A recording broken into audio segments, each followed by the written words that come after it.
This is the Lone Crater YouTube. We hope this video helps.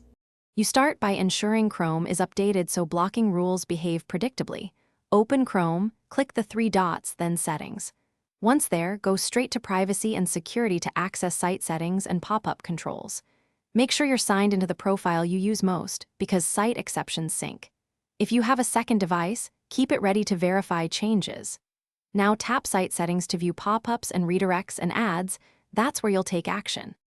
You will now block pop-ups and clean site permissions.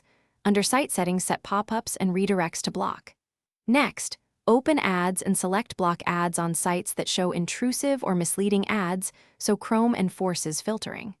Then review notifications and remove any unfamiliar sites allowed to send alerts, because those often trigger pop-up-like content. While doing this, clear site data for offending domains. That removes cookies and local. Finish by clearing cache and cookies for a clean slate. This prevents stored scripts from reappearing. Run Chrome Cleanup or your antivirus to detect unwanted software, and then test the same sites in incognito to confirm pop-ups are gone. If pop-ups persist, reset Chrome settings to default. This removes extensions and site permissions but preserves bookmarks. One troubleshooting tip: if reset fails, disable all extensions and re-enable them one at a time to find the culprit. Remove any extension that reproduces the pop-ups.